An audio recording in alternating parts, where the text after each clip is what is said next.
Olá, pessoal. Vamos para mais uma aula de português, capítulo 7, parte 1, tá? Pega o livro de vocês aí na página 30 e vamos lá, né? Essas linhas que eu escrevo, né? Esse capítulo, essa aula, desculpa, nós vamos estudar, né, a carta pessoal e o e-mail, as diferenças entre eles, certo?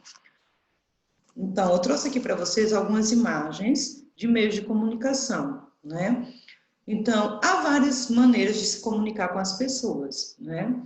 Mas, desde as mais antigas, como cartas e também telegramas, né?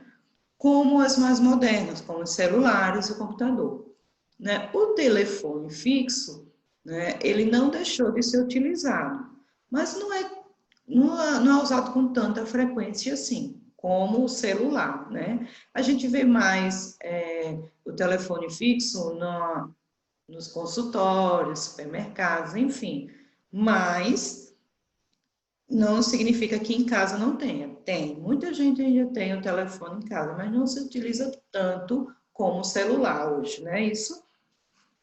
Então, nesse capítulo, nós vamos aprofundar um pouquinho sobre a carta pessoal. Vamos lá. Carta pessoal. Qual seria a estrutura? O que é que a gente deve, como a gente deve escrever uma carta pessoal? Vamos lá. Primeiro, tem que ter o endereço e a data, né? O que seria isso? Que o local e a data ficam no alto da página, né? Essas informações costumam ser um dado muito importante, já que algumas cartas podem ser utilizadas como documento histórico, tá? Então, ao escrever uma carta, a gente já coloca logo em cima, né? Exemplo, Arapiraca, 20/8/2020, né? Para poder começar a nossa mensagem, né? Depois da data, não é a mensagem ainda.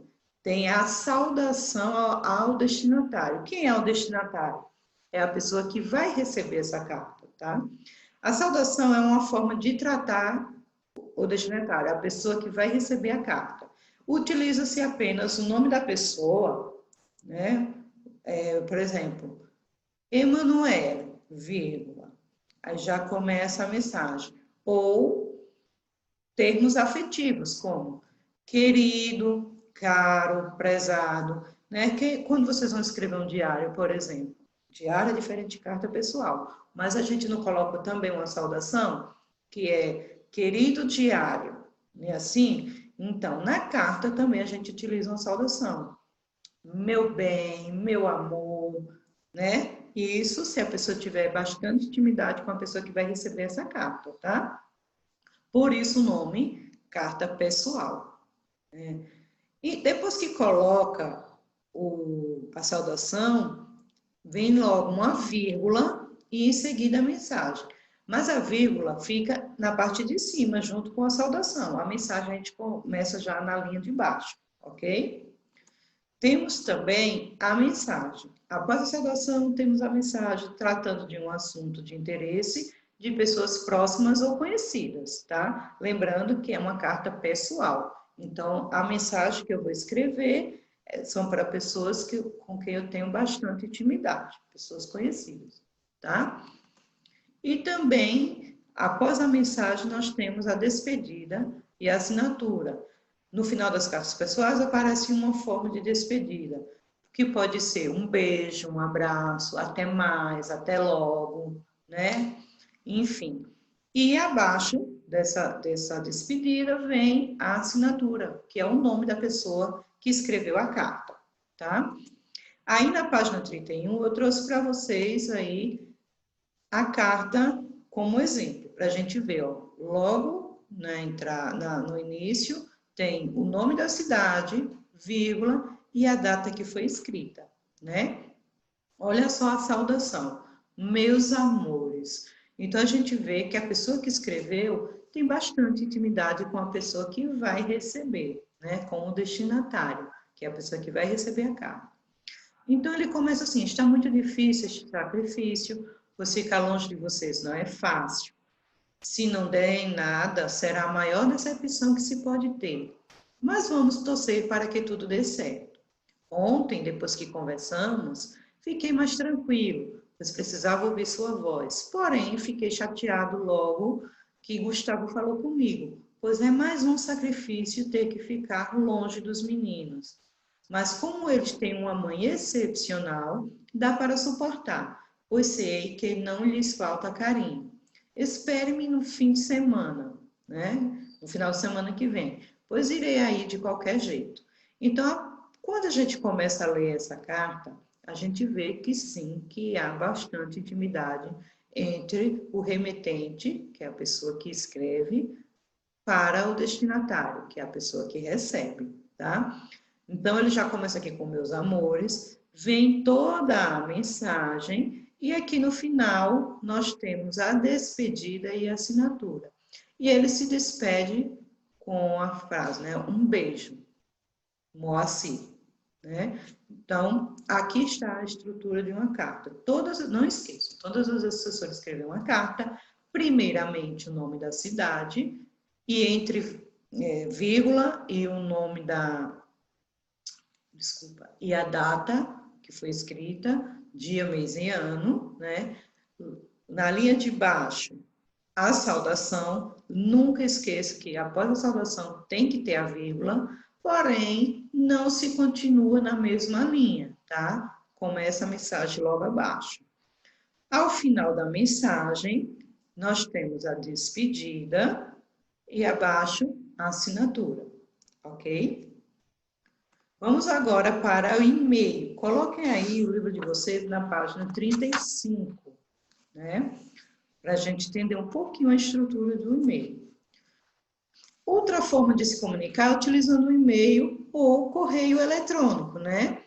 Quem armazena e distribui os e-mails são as empresas chamadas de provedores, né? O nome do provedor pode ser encontrado entre o arroba e o .com, né? Exemplo, para a gente entrar na nossa sala de aula pelo Google Classroom, né? A gente tem que ter um e-mail, tem que estar logado em um Gmail. Então, o provedor, nesse caso, é o Gmail, tá?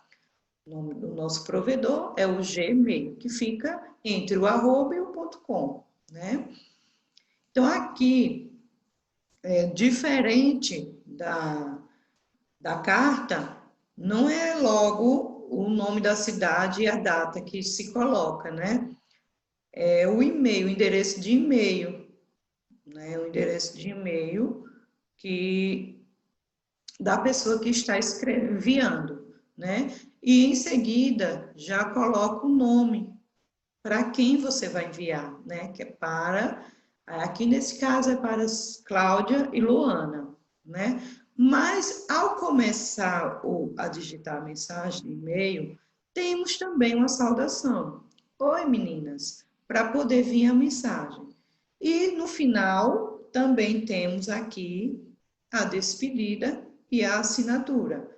Beijinho para todo mundo aí, Carla, né? Então a estrutura de e-mail é um pouco diferente, né, da estrutura da carta, né, da carta pessoal. Substituímos a cidade e a data pelo endereço de e-mail, né, que vamos enviar, tá? Pelo endereço de e-mail da pessoa que está enviando, certo? Logo em seguida, vem o endereço de e-mail da pessoa que vai a mensagem, né? Aqui, no caso, é para a Cláudia e para a Luana. Mas o corpo da mensagem pode ser o mesmo, né? E a gente percebe aqui que é muita intimidade. Tem várias frases informais, várias palavras informais.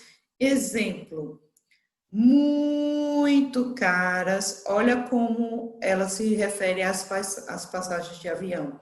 Muito. Então, a gente percebe que é bastante cara. Olha o jeito que ela escreve muito. Temos também aqui outra gíria, né, da internet, que é para representar uma risada, né, uma gargalhada. KKKKKK. Né, a gente escreve bastante dessa maneira quando está, né, mandando uma mensagem por WhatsApp, por qualquer rede social, né, a gente escreve assim. Então, a linguagem aqui é bastante informal, tá? Então, mas ela finaliza com uma despedida e a assinatura, ok? Mas, tia, por que não precisa colocar data? Porque já fica registrado.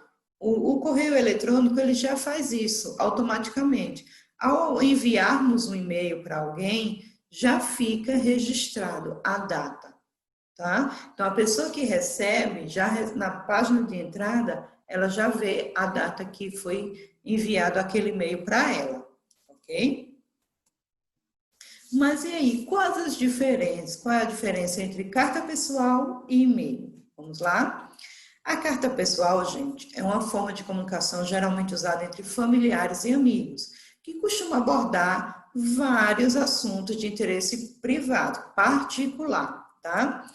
O endereço de e-mail, né, o correio eletrônico, é uma forma de comunicação escrita que ocorre em ambiente digital.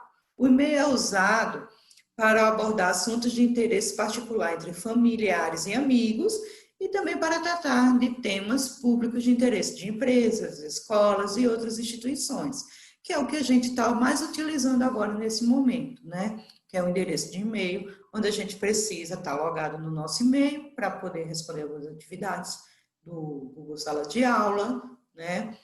Então, não necessariamente é só para familiares, e sim de interesse público, de escolas e, enfim, de várias instituições, tá? Eu deixo aqui para vocês a realização da atividade da página 32 a 37, tá? Então, valeu, galera, espero que tenham gostado. Anota as dúvidas, tudo bonitinho, que na aula pelo Meet a gente tira todas as dúvidas e faz a correção, tá? Beijo, tchau, tchau.